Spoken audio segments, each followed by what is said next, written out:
Welcome back, everybody. We are here today with a legend of the football manager community. We have Daljit with us, also known as Bust the Net, currently doing a countdown challenge where he can only spend 2 seasons at every club. He's currently been through Gladbach, Ipswich, now at Villa, all on Twitch. But you can find him. All the links are going to be on the screen or on the descriptions. But Daljit, how are you, my friend? I am good, man. Thanks for inviting me over on today's show. How are you doing? I'm very well. I am very well, thank you. It's been a long time coming. We've tried to arrange this. Time differences haven't always been on our side, but we finally got together over the Christmas period where I am not working and I can get up and do what I need to at the relevant time, which means it's not a ridiculous time o'clock for you. Yes, yeah, it's actually a nice, comfortable 5 in the evening for me. Lovely job. So we will go through the questions. It's the same questions we ask everyone. We end with the big 5, which is always the one that brings up some serious differences. But let's kick off with question number 1. So what, Daljit, is your first real memory of football? My first real memory of football, okay, as in having my face smashed in with a football when I was about 8 years old. I was playing football in primary school with my friends, and they kicked the ball and they hit me in the face. And that was the first real memory of football. So it wasn't particularly, a happy memory. Because along with that, because I'm a Punjabi boy back in the day, so I had my hair tied up in a knot. Right. Yeah. And the moment he hit me in the face, the knot came undone and my hair got loose, and I was like very unhappy because it was something I had to handle after that. Yeah. But that was my first memory. Yeah. Wow. Well, the ball in the face. I mean, that's a new one. I'm not going to lie. I mean, most people have not. No one so far has had a memory of. Everyone's probably got a memory of a ball in the face at some point, but not as the first one. What an endearing image that must be to look back on. But after that, I decided, well, okay, I like the sport because the first present I got from my grandfather was a cricket bat. And then from my father was a hockey stick. So in my family, cricket and hockey were the things I grew up with. So I started playing football with my neighbors from a young age. And then from there, I started trying to play in school. I remember sitting down with the family growing up. And then I think it was the first live telecast I ever saw with my father and my grandfather was 1982, the final. I think it was the memory I have is the match where Patrick Battiston, who had only been on the field for 7 minutes, he was he was kind of body slammed by Harold Schumacher. If you remember that, the German keeper. Yes. Yeah, it was a full-blooded, out of his box challenge that in today's modern game would have probably seen. I mean, Battiston will probably be serving out about 2 or 3 suspensions as a result of that. Yeah, but that was on the TV because it was a phenomenal World Cup. I still remember the 1982 World Cup. It was a fantastic World Cup that I remember. Yeah. Yeah. Was it Italy? Italy won it, didn't they? I think it was Italy that won that. Yeah. That's the image of the guy running away, screaming his own name when he scores the goal. I can't remember who it was who scored the winner. But yes, I just remember that image and then hearing the story that actually what he's screaming is his own name after he scored it. That takes you back to them playground games where you scream out another player's name when you score a goal. No, that was the World Cup. Yeah, that was a World Cup that, I mean, a lot of because Michel Platini was having a phenomenal World Cup. Yes. And everyone was going. I even have the jersey from the 1982 World Cup. Nice. And everyone was rooting for France because they were playing such a beautiful game. Yeah. And then the final was actually between Italy and West Germany. So it was kind of That was German team was brutal. They were phenomenally. They had Karl-Heinz Rummenigge coming good. I think it was the latter stages. It was like Italy West Germany final. Yeah. Yeah. Cool. So, what was your first major international tournament you remember, and what is it you remember most fondly? So, was it the '82 World Cup? Was that the first major international tournament you remember? That was the very first one that I remember. It was very vivid because, I mean, back in the day, we never had, you couldn't see all these live games, right? Like today, you can see all the live games, right? So it was a real family affair. Like, the whole family would sit down and we'd all watch the 1982 World Cup together. Yeah. So it was great because it was you see the talent on the pitch, like Platini and his magic, and it was just a phenomenal experience. And that is probably the first one. And then from that moment onwards, that was the last time as well that I watched it with my family. Because after that, I was watching with my mates. The next World Cup, then you start planning. By then, I was already about 20 years old, 16. I was really old enough to think about making plans to travel for all these World Cups. So I still remember dancing around a lamppost, wearing all but a piece of cloth around my waist in the middle of the night when Cameroon scored against Argentina. I can still remember this. Brilliant. Until today. I ran down the apartment block in nothing but a piece of cloth around my waist.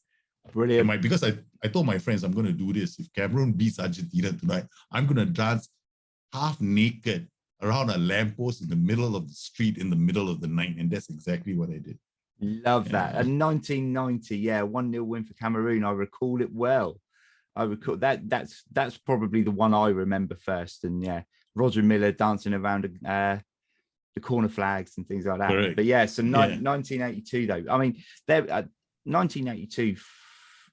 I recall, and again, I wasn't old enough quite to sort of remember that, but that was the World Cup where it was Brazil had arguably their greatest team ever that didn't win anything, because it was Zico and Socrates and all of those guys in there. That and it 82 just World Cup, and it just didn't come to fruition, did it? I think they got beat by. Did they get beat by Italy in the semi-finals? I think. So I can't. I think it was Italy and Brazil in the semi-finals, Germany and France in the other one. Yes, yeah. So it's one of those things where it just ends up going the host nation, then just sort of pick up and move on. But cool, 1982, the first.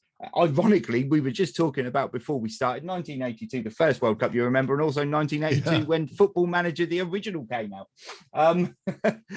But so when you played, so we were talking a minute ago about your first memory of the ball crashing you in the face. But when you played, what was your position? Where did you play most consistently? Yeah, because I played hockey at the age of 6, right? So I started from hockey. So the first thing I did was because I've been playing hockey since I could walk. Right? Yeah. So it's the first sport I could play, hockey and cricket. So the first position I took to the pitch was the fullback's position. That was the first position I played. Yeah. I played as a right back. But it was very clear to people around me that I was very, very fast. So I started moving up the pitch. So I went from fullback to winger to attacking winger. So I played. So I played across the whole right flank. Okay. Cool. So when you were playing as that attacking winger, was that kind of when things started to move to 4-3-3 formations, or was it just a case of it was a 4-4-2, but you kind of stayed further forward? It was more the case of I never knew what formation we were playing in school with my friends. I have no clue. I have absolutely no, because even when I was playing hockey, I mean, I still remember there was a final. I was playing in the finals, and at that age, right, all you remember your coach telling you is, don't let anyone pass you. That's all I can remember. That's all I remember. I mean, I didn't even know what the other guys on the pitch were doing back then because I was in school, right? So you don't know. I mean, your vision, I mean, I think my vision was like 1. If you take attributes, right, you put them down. I probably had a vision of 1 because I'm like, okay, there's a dude coming at me. All I do is I stop him. That's all I remember. But as I got older, the formations we used to play more like 4-4-2, 4-3-3. These were the formations most people used to play. Yeah. Okay, cool. I mean, I kind of came into, I started to hit a regular football thing when everyone was shifting to like a 3-5-2. Okay. And that was great for me because I didn't like the pressure of scoring the goals, but I didn't like the defending aspect of the centre midfielder. So I sat in the hole in between, which was great. Okay. It failed when we hit 1999 and everyone got rid of 3-5-2 and everyone started moving back to a 4-4-2. And I had to make the choice. Do I want to run around a bit more or do I want a bit more pressure on me to play up top? And I took the pressure because there was no way I was going to cover more ground playing centre midfield. I was lazy. I was a child version of Matt Letizia. I share the sentiment completely because as the older I got, the further up the pitch I went. Yep. So I finally ended up being a poacher. Yeah. So I enjoyed being a striker a lot because it was scoring goals that was the most fun. Right, because as a player attacking the box, right, from wider positions, I'll come in on my right foot from the right flank. Back in the day, nobody played a right-footed player on the left flank. No. Yep. Yeah, if you're right foot, you stay on the right flank. And I'm going and I wanted to play on the right flank, left flank. Yeah. I always wanted to play on the left flank. I'd always end up forcing my friend to switch. Yeah. Because I wanted to score the goals. Yeah, so that's just my memory. Yeah. You want to be the one that scores more than a few goals in the game. But the only goal I couldn't score was headers. I mean, I was tall for my age. I was like, by the time I was 16, I was already 1.8. Right. So, so I was like the guy that was supposed to score headers in the box. Yeah. I was also the guy who always missed the headers in the box. Yeah. Yeah. I think throughout my life playing football, I can probably count on both hands the number of headers I scored. And I wasn't sure. I mean, I'm 178. So I wasn't sure. But I think I stopped growing when I was about 14. So I was 178 then. But I could count on both hands the amount of goals I scored that were headers. Weren't you excited at the age of 17 when you were 178 and thinking, my God, I've got more to go? Yeah. Yeah, it just stops, right? Same thing happened here. Yeah. I remember being about 11, and one of my key wants in life was to be 6 foot. And I mean, that's all I wanted. I didn't care about anything else. Just make me 6 foot. Make me that 183, and I'm good. And I never got there. So I'm so pissed at I'm so pissed off at my younger brother because he shot past me. Yeah. I was the tallest in the family. The same happened to you. Pretty much, yeah. So my brother, who's the next one down, our middle brother is 174, and then the youngest one is like 190, 192. It's just the shortest one in my family is so short. He'll be the first to know. He'll probably be the last to know when it's raining. Brilliant. Cool. So number 4, if you could have done something different that would have made more of your footballing ability, what would it have been? I would have learned how to use my left foot. Yeah, basically. I was one-footed all the way. I mean, I tried my best to get better with my left foot because it really made things difficult for me, especially when I was playing in the middle of the park. Yeah. Right. When you play in the middle of the park, you really need to be good with both feet. Yeah. When you're playing on the flanks, you can get away with it. You stay on the right, you keep beating players. People, I mean, in most cases, you just use acceleration to get past players. Yeah. But when you play, you can't play as a playmaker. You can't play in the center of the park, and you control games if you're just right-footed. It's very difficult. Yeah. Because all they've got to do is show you on your stronger foot, and you're gone, man. That's it. Yeah. Yeah, I currently manage a team, and one of the guys, very good technical player, but is very one-footed, and he there's a pass on, and he won't make it because it's on his left foot, and he'll always turn back inside to get onto his right foot, and 70% of the time he'll do it, but 30% he'll lose the ball, and you think, you've already killed the move because that pass could have gone, and you've missed the opportunity early, and it's and I think some people, everyone can kick a ball with their left foot. It doesn't feel natural, but you can do it. But it's having the confidence to be able to do it as well. Some people just are so worried about it, they just pull out, won't do it at all. I think when it comes to in the center of the park, right? Yeah. Short passes are not an issue. If somebody's near you, you can probably do it. The problem is when you're in the center of the park, you also want to be able to string at least a 20 meter, 30 meter pass once in a while. 10-meter passes, you should be able to do it. Anybody should be able to do it. But those 30, those the slightly medium passes, we can call them. Those are the ones that the moment you go in, it starts working in your brain. You go like thinking to yourself, damn, I don't know if I'm going to get it to his feet, or I'm going to send it to the left or to the right. And that's when the problem starts. Yeah. Because those are the passes that just open up the game, aren't they? That's where you switch the play, you open everything up, and you need to be able to open it up on both sides. And as you say, it becomes a bit of a nightmare if you can't. So working on that left foot would have been your key thing to look at. But, definitely. If I probably like tennis, right? When you play tennis, you work in your backhand. And then you work in your forehand, you work in your backhand all the time. So your backhand becomes stronger. Sometimes your backhand becomes actually stronger than your forehand.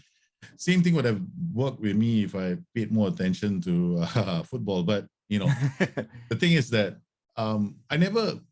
I was more hockey than anything else. So in the end, football became more like a leisure thing. It didn't become a sports thing until I started working. And then I joined a business league, right? So there was a business league team back then. So we actually had a team from my company, and we were part of a team, and everybody could play, and that was different. Then I actually consciously started working on my left foot, and I was about in my 20s by then. So I just went, okay, fine. All right, I'm going to work on my left foot. I'm going to make sure that I can pass with my left foot, so I don't look like a complete idiot when I'm playing the game, because not everybody else can play the game. No, that's fair enough. That's fair enough. Okay, so we move on to number 5. It's the big 5. Ooh, so, almost painful. What do you feel are the top 5 must-have attributes to make the complete footballer? And from this, we're not necessarily looking position specific. We are looking what you feel every player should have to make them, or to put them on the way to being a complete player. Well, the first thing for me, the most important thing, and this is like your first touch is damn important. If you don't have first touch, you can't control the ball. Forget playing football. Completely that's agree. for me. For me, the most important attribute has to be first touch. So then the second thing that I rate very highly is actually intelligence. Knowing where to be on the pitch is so important, whether or not you're a defender or an attacker. So in football terms, in football manager terms, we got positioning and we got off the ball, because they're basically two sides of the same coin, right? So if you're a defender, you need to know where to stand, you need to know where to go. And then as a striker, you need to know where to move off the ball. So for me, the second attribute will probably be intelligence. So I'm just going to go off the ball or positioning. So that's number 2. And then, well, the third thing, very basic, would be passing. So if you're going to play the game of football, and if you can't pass the ball, then you're basically not going to be a part of a team, because nobody's going to receive your ball. So sit down. Okay, so passing you got to have some passing, man. You can't. So that would be the third attribute, I think. Third. Right? Okay, so we've got passing, we've got intelligence, we've got first touch. Now, the rest, I think these are the 3 most important attributes. I think the rest of the attributes are technical. The rest you can develop over time. right? Now, whether you can tackle, whether you can finish, these can be improved over time, right? But to begin the game of football, like first touch and a bit dribbling is okay, is good to have, not necessary. I mean, some basic, move the ball around, go do your S's and you turn the ball around and come back. Then you can learn that. But I think for me, I think you basically those are the 3. I wouldn't even go to 5, man. Those are the basic 3. Yeah. Okay. I think most of the other attributes can be developed. Yeah. Over time, like what anticipation? No, that you can work on. Concentration, I think, will be very high. I mean, concentration, concentration. Because for me, football intelligence is more important than technical skills, because technical skills can develop. Yes, but the brains, the knowledge up here, that you have to have. Like even when you look at my kids when I helping them play football, right? It's more like, where do you need to stand where the ball is? So they're 3 years old and 6 years old. They play football with me all the time. So when I help them with football, it's more a case of, this is where you go. When the ball is here, if it's on your right shoulder, this is how you open your body up. Things like this you can teach kids when they're young. So it's all football intelligence. So concentration is really, really important, because if you are a that becomes more of a person. Yeah, and the concentration, I think, becomes more of a personality trait as well, isn't it? It's easier to if you have someone who can concentrate for a longer period of time, then they're going to have that during a game. If you've got someone who's sort of all over the place and a bit skittish, then they're going to find it a bit trickier to be fully focused. Like, I'll give you a very good example. My concentration levels when I was a kid were low. Okay, because I'll be looking at the stands half the time to find out whether this girl or that girl would come to the game. That was my problem. Okay, I play rugby and I get body slammed because I'm looking at my girlfriend. So these are the things that I used to do. So I know how important concentration can be, because when you're on the pitch, you're playing, you got to be focused on what you're doing. So concentration is actually very important for me. So I mean, if you look at some of the best coaches in the world and the way they approach the game, it looked at academies like Ajax and all these, the Dutch academies and some of the other academies that are emerging around the world. A lot of them are focusing more on footballing intelligence attributes. Yes. So they look at that first. They prioritize that, because, even in England right now, there used to be a time when we used to go like, physical attributes were very, very important. Remember the day when everybody had to run fast? Yes. Everybody had to run for, they had to do like 3 marathons a week before they can even play football. Right. So now you see more and more coaches going, okay, fine, we incorporate the physical element of development into the footballing intelligence training scheme. So when you do all that, know where to go, know which positions to take, the physical part of the training is included there as well. So those are my attributes, actually. A friend of mine is Dutch, moved over here when he was quite young, but at the age of sort of under 10s, under 11s, was playing for Roda JC's academy. That's a good academy. And he said that one of the key things they'd done was, because they didn't focus on winning games, they focused on player development. He said every 3 games they would rotate the positions, so every player would play a different position on the pitch throughout the season.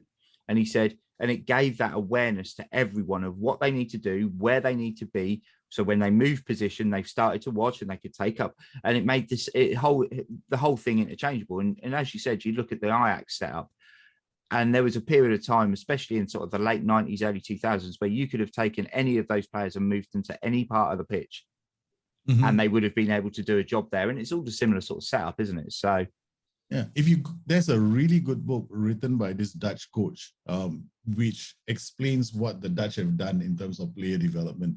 And he breaks down the training programs, because what's happened in Holland is the whole training philosophy starts from the federation itself. So, and then you've got clubs like Roda, Heerenveen, Ajax, all of them follow the same playbook, except they might focus on certain things slightly differently, but when it comes to player development, what you're talking about is in players playing different positions. Mm-hmm. That's a lot of clubs do that, and it's extremely interesting because you don't see a lot of clubs elsewhere doing the same thing. No, and it is bizarre. I think, you know, everyone always harps on about how great the Dutch methods are, but we don't see enough of it being brought across to other places, and it just seems really odd. And I think, you know, you see it especially in England, Britain to an extent, that even at a young age, it's all about winning. No, and same thing. And in it Singapore. shouldn't be. Yeah. And it shouldn't be. I'm from Singapore, right? So in Singapore, it used to be all the case of, okay, if you're a fullback, you're a winger, this is what you do. You train to be a fullback, you train to be a winger. It's like, it was so retarded. Okay? The development was like, the development hasn't changed very much in the last couple of years. It still feels the same way. So what we are seeing right now is the product. When I'm looking at the national team and the fact you can see wingers just being wingers. Yeah, they can't do anything apart from that, right? You see this. There is no. I'm struggling to describe this, but you don't see total development in players. No. Yeah, so that's when Singapore, like a country, right? The technical skills of our players is not good enough. No, and so we have to. In the end, what they end up doing is they end up, we end up with a few foreign imports. Yeah. Let's look at heritage. Let's go for that again. Anyone got any Singapore relations anywhere? Have you ever had a dog that once upon a time lived in? We can get you in. Yeah, we can get you in, man. You don't even nowadays. You don't even need to have a cat, dog, mouse that lived in Singapore. Man, you can be from overseas. Singapore is at the moment, like the current badminton champion. We've got the world badminton champion right now in Singapore, right? But he wasn't born in Singapore. He was born in Malaysia. Right. So what the scouts in Singapore did was they went to Malaysia. They saw all these badminton players playing, and they went like, look at this kid. He's like 15, 14. He's not bad. He's like, he's not bad at all. Okay, come here, boy. We're offering you a scholarship in Singapore. You can receive all the education that you want. You can go to the sports school. You get your degree there. Would you like to play for Singapore? Yes, I will. Runs, crosses the causeway at the bridge and becomes a Singapore citizen. And lo and behold, we've got a champion. So, I mean, I've got nothing against it. I mean, like, this is equal opportunity to everybody. Okay, seriously, it's phenomenal. You get $1 million by winning a top tier competition somewhere in Singapore, right? If you get a gold medal at the Olympics, it's worth $1 million. Wow.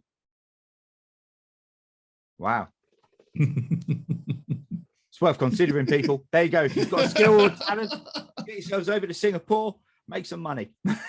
So we always say we have firsts on here. We always have someone who said something different.